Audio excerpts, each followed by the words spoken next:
Welcome back, everyone. Whether you're a returning listener or tuning in for the first time, I'm glad you're here. I'm Lourdes, and this is season 2 of Growing Older Together.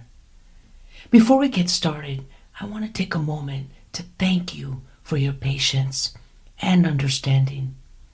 The last episode aired on October 31st, and since then, things have been a bit tough.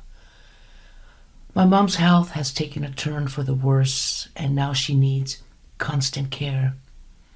It's been difficult to stay focused with everything going on, but recently my sisters and I have come together to create a schedule that helps us support each other and find some balance. I feel a bit more centered for now. I also want to let you know that the Whispers of Regret interview series will be available to listen to in January. Thank you again for your patience. Now let's get into today's topic. Have you ever felt more comfortable in quiet settings or drained after too much socializing? Maybe you found yourself in a crowded room where everyone's talking at once, and instead of joining in, you choose to step back. That doesn't mean you don't care. It's a different way of experiencing social interactions. Many people find comfort in calmer environments or smaller groups. There's nothing wrong with that. These moments can hold a kind of strength that often goes unnoticed. Today, I want to discuss what it means to live in a way that feels real to you without feeling pressured to fit into the fast pace that society often demands. I'll share insights on embracing your lifestyle choices, even if they don't align with the fast moving world around you. We'll explore this and how we can make it work.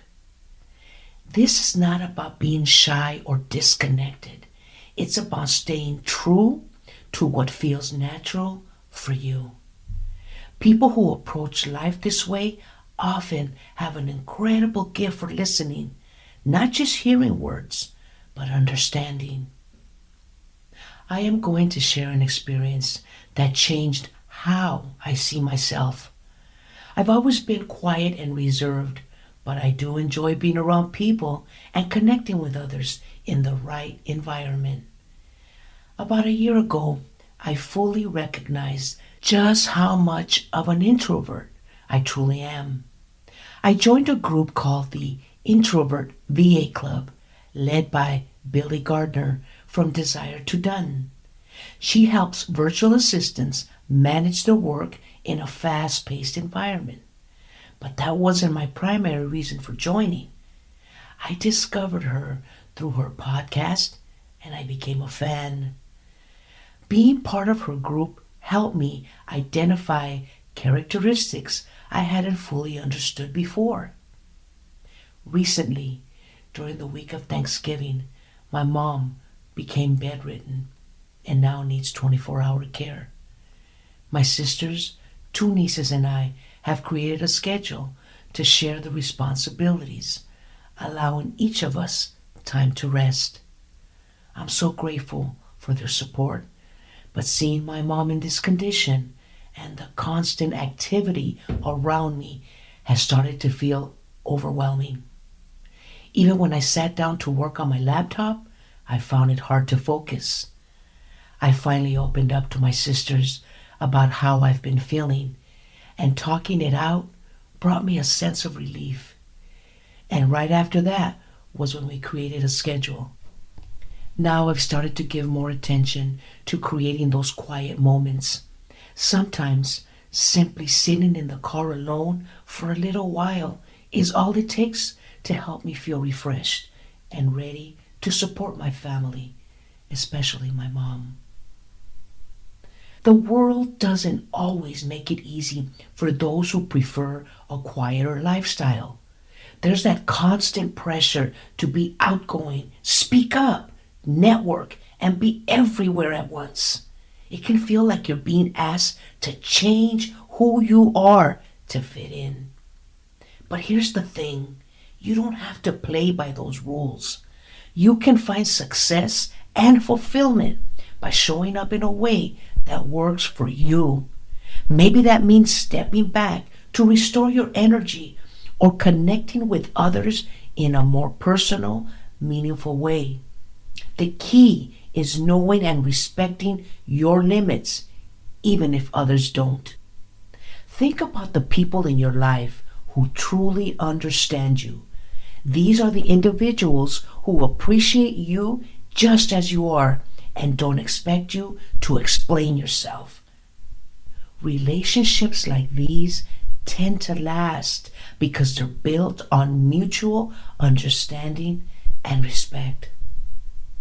One of the benefits of growing older is that we start to value these connections more deeply. We stop wasting energy trying to fit into places where we don't feel seen and instead focus on relationships and spaces that genuinely feel like home. If you ever felt guilty for skipping an event or staying quiet in conversation, let me remind you, it's okay. You don't have to explain yourself or meet anyone else's expectations. There's a beautiful quote by Susan Cain from her book, Quiet.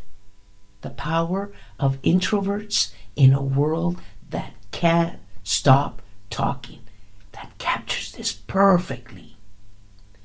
So, stay true to your own nature.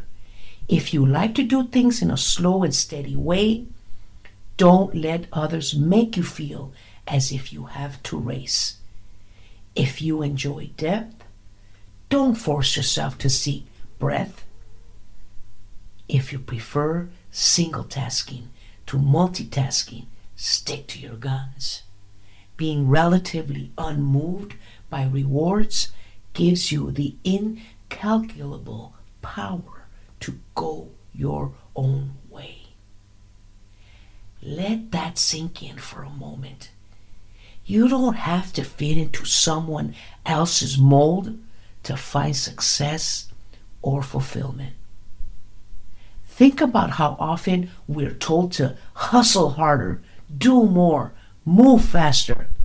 We're bombarded with messages suggesting we must be everywhere, doing everything all at once.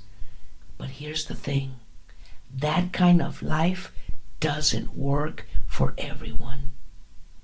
For example, if you value meaningful relationships over having a vast social network, focus on deepening those relationships.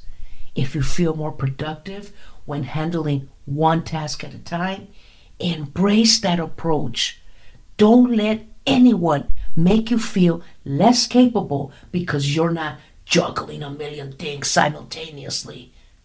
The beauty of this mindset is that it lets you lean into your natural style and trust that it's enough. Before we wrap up, here's something to consider. How do you take care of your energy? And what's one small way you can honor your strengths this week? Maybe it's saying no to something that feels overwhelming or giving yourself permission to slow down and do something you enjoy without rushing. Whatever it is, embrace that your way of showing up is valid and valuable. Before we close, here are some final thoughts to carry with you. 1. Find time to reset. Whether it's a quiet walk, journaling, or just sitting peacefully for a few moments, give yourself the space to refocus and recharge. 2. Say no without guilt. It's okay to decline things that feel draining or overwhelming. Protect your well-being 3, find your unique style. Whether through writing, creating, teaching, or simply being a good listener, how you show up for others matters. 4, focus on meaning, not volume. It's not about being the loudest. It's about the thought and care you bring to what you do. And the last one, appreciate your listening skills. Your ability to truly connect is a rare and precious gift in a world that values talking over listening. If you're enjoying growing older together, please subscribe, leave a review, and share it with someone who might connect with these stories. Your support helps this community grow and ensures you won't miss future episodes. My contact details are in the show notes, and I look forward to hearing from you. For our next episode, Invisible with Age, Fighting Ageism. We'll talk about how ageism shows up in daily life, what it feels like to be unseen, and how we can push back against those stereotypes to reclaim our visibility and power. Okay, that's it for today. Thank you for listening and being part of this community.